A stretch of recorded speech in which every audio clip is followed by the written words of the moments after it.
Ce journal vous est offert par DACO SARL, société d'expertise comptable et de fiscalité.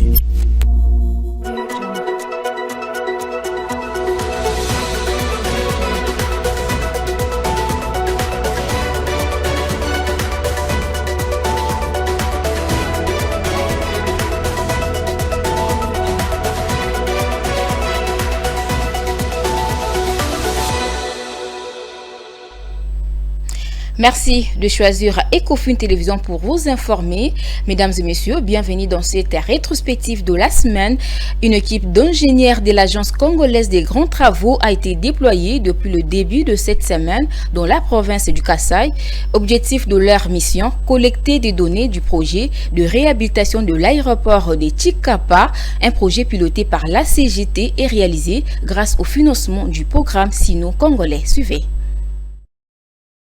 Aussitôt arrivée, cette délégation conduite par les directeurs provinciaux de la CGT dans l'espace Grand Kasaï s'est rendue auprès du ministre provincial de Finances pour lui présenter leur civilité. Il était également question de montrer à celui qui fait l'intérim du gouverneur en déplacement leur projet de réhabilitation de cet aéroport enclavé par des fortes érosions. Nous étions là, c'est pour présenter le projet de réhabilitation de la zone de l'aéroport de Tshikapa qui est développé au niveau de l'Agence congolaise des grands travaux. Nous sommes dans la phase de collecte de données. Là, nous venons de solliciter l'implication et l'accompagnement du gouvernement provincial pour la réussite de ce projet. La justice était très bonne. Il a promis l'accompagnement et le soutien de la province. Et il a été très content déjà de notre passage ici à Tshikapa. Et nous espérons que la province va nous accompagner. Après cette étape de civilité et des sollicitations de l'accompagnement des autorités urbaines, l'équipe s'est par la suite rendue à l'aéroport de Tshikapa pour procéder à la collecte des données. Sur place, l'équipe a été conduite par le commando de l'aéroport en vue de mener à bien leur enquête cruciale pour le lancement des travaux de réhabilitation. Une visite qui n'est pas passée inaperçue et a suscité les satisfecits des responsables de cet aéroport de Tshikapa. Je suis un homme heureux parce que de voir qu'une équipe est venue pour moderniser notre aéroport, j'ai béni Dieu parce que c'est vraiment une opportunité que je vais vouloir vraiment chercher à profiter au maximum. Pour rappel, les projets de réhabilitation de cet aéroport est piloté par l'Agence congolaise des grands travaux et est financé grâce au financement du partenariat sino-congolais. Les efforts de la lutte contre la corruption entrepris par l'Inspection générale des finances tenue de main de fer par Jules Alingué-Tekei ont été présentés comme l'une des grandes réalisations du premier quinquennat de Félix Tshisekedi. C'était au cours d'une conférence de presse tenue lundi 20 novembre 2023 à l'hôtel Pullman de Kinshasa. L'objectif de la dite conférence était de vulgariser les actions du chef de l'État Félix Tshisekedi pendant cette période de campagne électorale. On écoute Anissé Yomboranyama, l'organisateur de cette conférence. La lutte contre la corruption est devenue un véritable cheval de bataille pour le président de la République. Et cela se concrétise à travers le nouveau paradigme mis en place par l'Inspection générale des finances, à savoir le contrôle a priori, le contrôle a posteriori et le contrôle concomitant. L'IGF a joué un rôle catalyseur dans l'implémentation de la bonne gouvernance en République démocratique du Congo. Grâce au comportement imperturbable, flegmatique et surtout intrépide de son inspecteur général chef des services, Jules Alingué-Tekei, cet établissement a tétanisé même les prévaricateurs les plus impénitents. Et tous les fossoyeurs qui voulaient transformer nos entreprises publiques à des pétrolières. Aujourd'hui, plus qu'hier, la transparence qui règne dans les entreprises publiques de la République démocratique du Congo a permis à notre pays de mériter l'estime de plusieurs États qui commencent à copier ces modèles. Coup de chapeau à l'IGF et à son inspecteur général chef des services, Jules Alinguete. La nation congolaise vous sera toujours reconnaissante. Pendant 10 jours, soit du 20 au 21 novembre, le Premier ministre Jean-Michel Samalukonde a séjourné à Berlin où il a pris part au 4e sommet du G20 Compact with Africa. Le chef de l'exécutif est revenu sur les principales réformes entreprises par son gouvernement pour adhérer à cette organisation comme 13e pays membre. C'est après s'être entretenu avec une délégation du FMI conduite par sa directrice générale.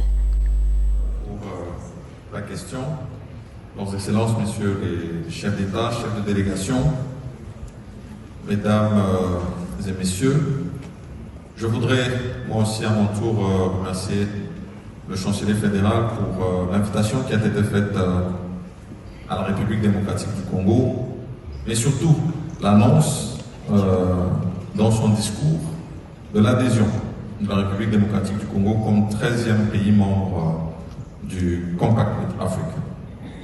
Cela vient rencontrer les efforts déjà fournis par notre pays dans les réformes, en tout cas grandement faites, pour améliorer non seulement notre cadre macroéconomique avec plus de transparence, mais surtout plus de mobilisation des recettes, ainsi que les réformes que nous avons au niveau de l'amélioration du climat des affaires, où nous voulons une fiscalité qui est compétitive, et nous y travaillons chaque jour. Ensuite, tout l'effort qui est fait dans l'investissement. Et donc, c'est pour nous vraiment avec une grande joie que nous adhérons à cette communauté. Et puis, un appel à plus d'investissement dans les secteurs novateurs du pays a été lancé. C'est là en marge du 4e sommet du G20 Compact with Africa, auquel a pris part le Premier ministre Jean-Michel Samalukonde. Ces derniers a fait la mise au point de différentes rencontres bilatérales qu'il a eues avec notamment le président fédéral, le groupe restreint de pays africains et la directrice générale du Fonds monétaire international. On l'écoute. La question du climat. Parce que nous avons des populations qui vivent de ces forêts.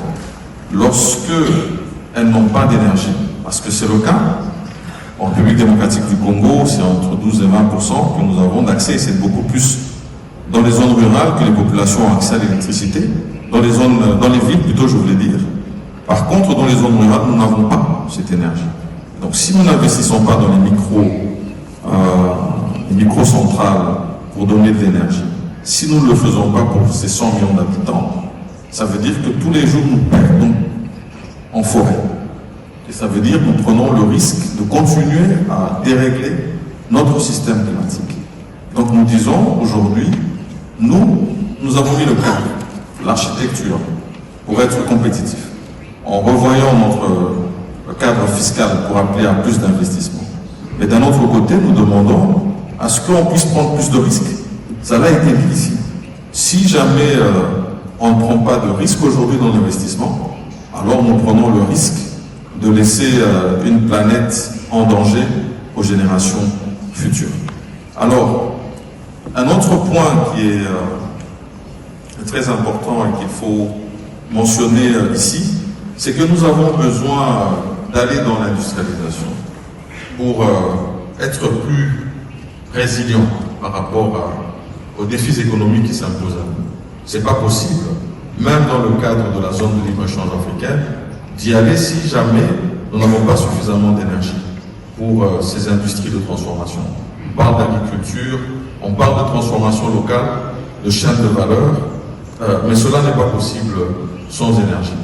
Et donc, ici, peut-être que pour être plus pragmatique, il faudrait qu'il y ait des portefeuilles précis qui soient donnés.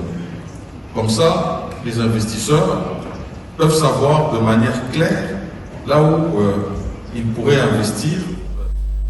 Sachez également la signature de la note sur le retrait accéléré, progressif, ordonné et responsable de la MONUSCO est intervenue le mardi 21 novembre 2023. C'est le ministre des Affaires étrangères Christophe Lutundula et la représentante de la mission onusienne au pays Bintou Keïta qui ont présidé la cérémonie. Dans cette note, les deux parties ont convenu de l'entrée en vigueur de ces processus de décembre prochain avec dans une première étape, le retrait des troupes.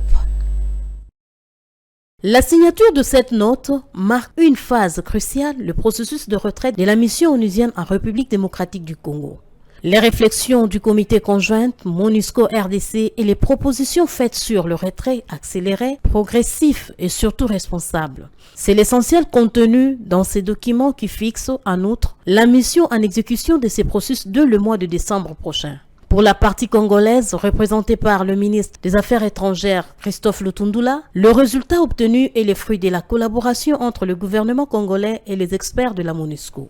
Très satisfait du travail qui a été fait et l'espoir est plus réel que jamais par rapport à la réussite de ce processus que nous voulions, comme disait le président de la République, à la tribune de l'Assemblée générale et dans son entretien, surtout dans son entretien avec le secrétaire que nous voulons un processus exemplaire, pour ne pas dire un modèle. Prenant la parole à son tour, la représentante de la MONUSCO Bintou Keïta a salué l'état d'esprit qui a guidé ses travaux et surtout l'engagement des deux parties prenantes pour un départ digne de la mission onusienne au pays. Tous les groupes qui ont travaillé sur ce document que nous avons signé, paraphé et signé aujourd'hui, nous donnent comme un accord à la fois politique et stratégique sur les relations entre les Nations Unies et la République démocratique du Congo. Et j'ai aussi vraiment apprécié l'esprit de collaboration que nous avons eu et surtout pour remercier chacune, parce que je pense qu'il y est allé de la substantifique moelle de chacun et de chacune dans cet exercice pour que nous puissions prendre au mot ce que le chef de l'État a dit, c'est-à-dire une sortie exemplaire, une sortie avec honneur, avec dignité. Lors de la 78e Assemblée générale de l'ONU, le président de la République Félix-Antoine Tshisekedi avait fait mention dans son speech du retrait accéléré de la MONUSCO. Un engagement qu'il a réitéré dans son discours sur l'état de la nation tout récemment. Le préparatif des élections prévues pour le 20 décembre prochain en RDC, la question a fait l'objet des échanges le mardi 21 novembre 2023 entre le président de la Commission électorale nationale indépendante Denis Kadima et l'ambassadeur américain auprès de la République démocratique du Congo, Lucie Tamlin. C'était au siège de la centrale électorale. Les discussions entre le président de la Commission électorale nationale indépendante Denis Kadima et l'ambassadeur américain Lucie Tamlin ont tourné autour des préparatifs des élections prévues le 20 décembre 2023. À la tête d'une délégation américaine, Lucie Tamlin a manifesté la volonté de son pays, celle de soutenir les élections transparentes et crédibles en République démocratique du Congo. Et je voulais dire à quel point nous sommes un partenaire sincère et engagé pour soutenir les élections sûres, transparentes, crédibles et qui va représenter la volonté du peuple congolais. Nous sommes venus ici avec une délégation américaine pour échanger avec le président du CENI, faire un peu l'état de lieu des préparations pour les élections. Dans son élan, la diplomatique américaine a souhaité le renforcement des mesures de transparence de la part de la CENI en vue de garantir la crédibilité des scrutins combinés du 20 décembre prochain. On a mis l'accent sur l'importance de continuer avec la bonne communication, de faire des efforts pour renforcer les mesures de transparence, pour rassurer la population que les mesures sont prises pour une élection crédible. Surtout, nous avons parlé des questions qui, je sais, est le sujet du jour, les cartes dans lesquelles il y a un problème avec les écrans.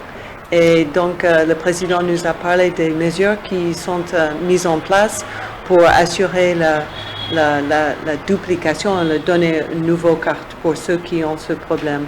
D'emblée, il convient de noter que l'importance de continuer dans la transparence avec la bonne communication et les souhaits de l'ambassadeur des États-Unis.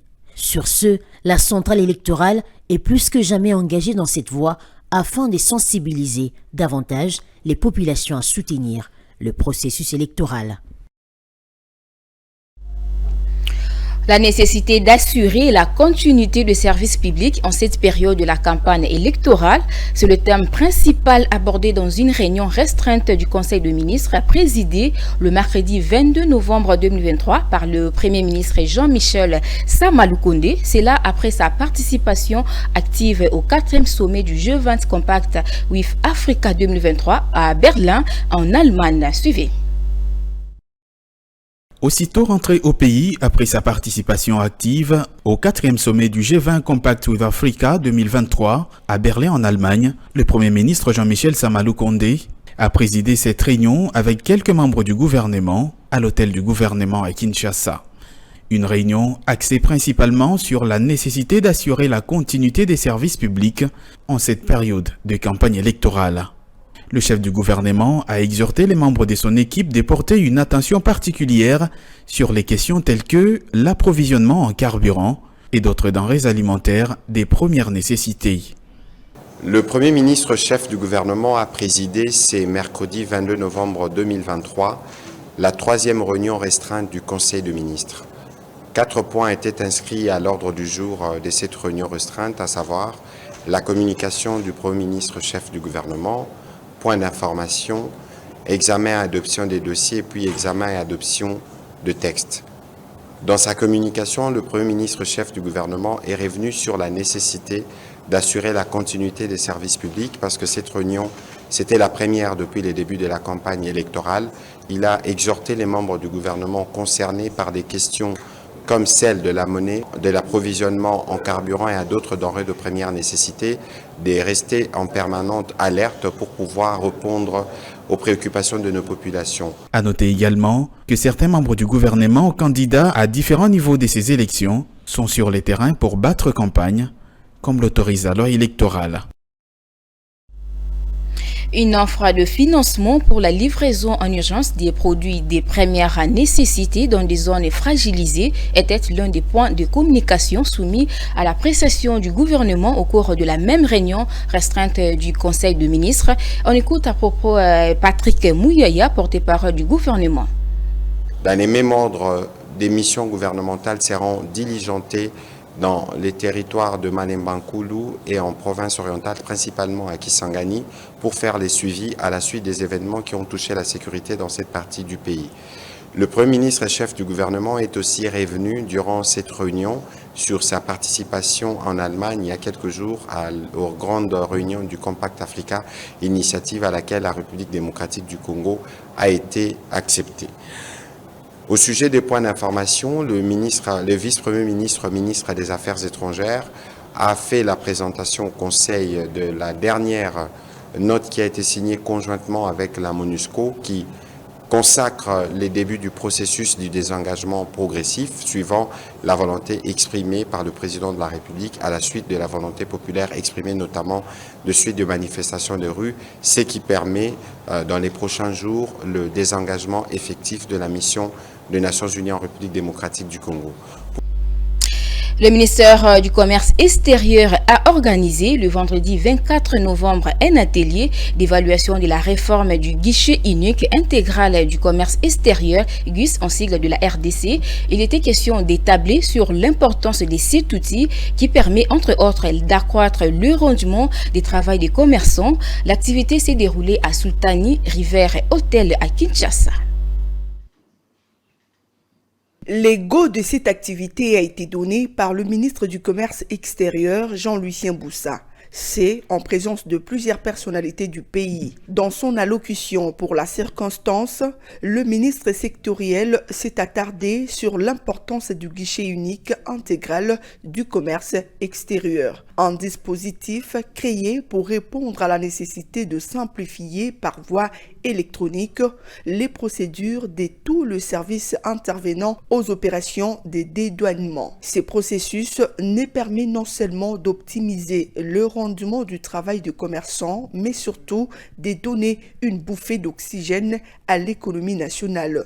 D'où l'accompagnement de l'exécutif congolais s'avère nécessaire. Je voudrais inviter tous les ministères, les opérateurs économiques, les secrétaires généraux, les directeurs généraux et responsables des entités publiques et privées concernés par la réforme, de ne ménager aucun effort pour la réussite de cet ambitieux projet qui aura sans nul doute des externalités positives considérables sur la facilitation du commerce extérieur, la performance des acteurs.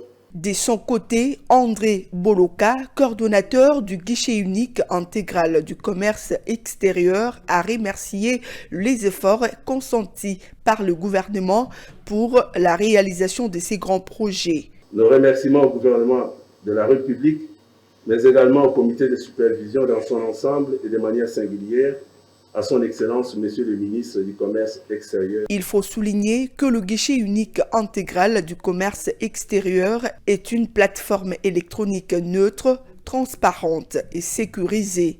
Il centralise toutes les composantes réglementaires, douanières et logistiques relatives aux opérations d'importation, d'exportation et de transit de marchandises sur l'ensemble du territoire national.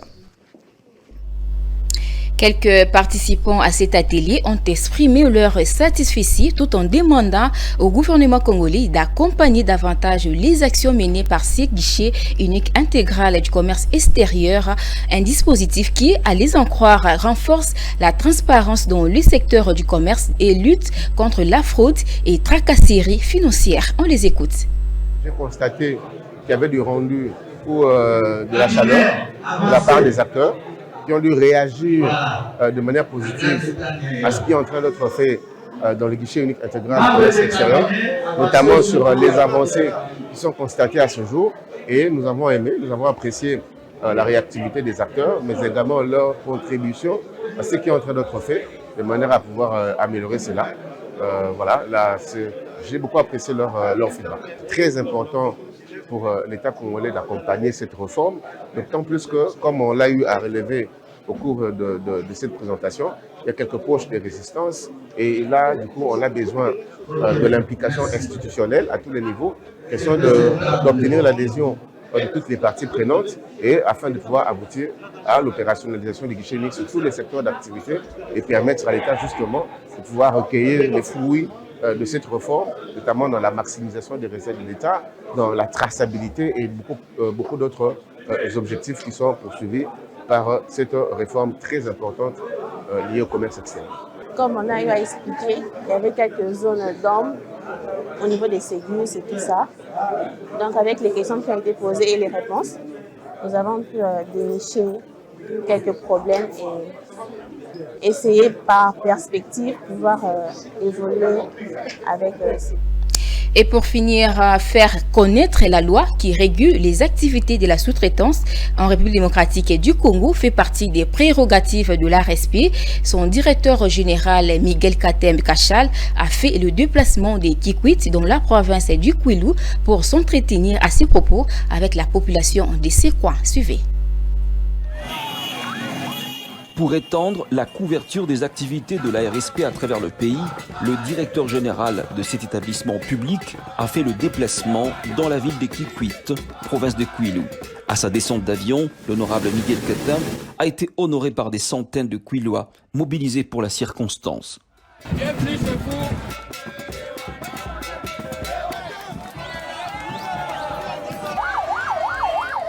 Dans cette belle ambiance, il n'a pas pu prendre son véhicule pour atteindre la tribune à quelques kilomètres d'ici. Sur le lieu du rendez-vous, c'est le maire de Kikwit qui a pris la parole en premier. Chez nous, vous êtes chez vous.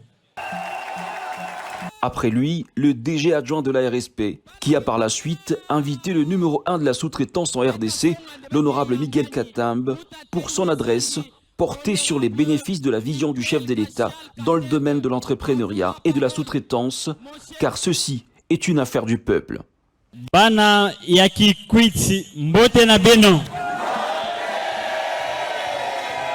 Autorité de régulation de la sous-traitance dans le secteur privé. La RSP n'était pas connue par la plupart des Congolais, alors que le secteur de la sous-traitance est providentiel pour l'économie de notre pays et la création de l'emploi. En fait, c'est sous l'impulsion du chef de l'État que nous sommes ici à Kikwit, dans le cadre de la vulgarisation et de la sensibilisation de la loi sur la sous-traitance, afin que vous ayez l'information et être formés. Bientôt, nous allons ouvrir notre bureau provincial pour être plus près de vous, afin de vous accompagner et de vous permettre d'avoir accès au marché. Que les jeunes qui sont ici développent plutôt la culture de l'entreprise afin de réduire le taux de chômage. En définitive, je vous invite à renouveler votre confiance au chef de l'État pour lui permettre de poursuivre avec des réformes et cet élan de développement auquel nous assistons. Voilà pourquoi il mérite nos encouragements. Le DG Miguel porte donc vigoureusement cette responsabilité dans son secteur en y travaillant comme un bon patriote pour des bonnes fins. C'en est fini pour cette rétrospective de la semaine, mesdames et messieurs. Merci à vous de l'avoir suivi.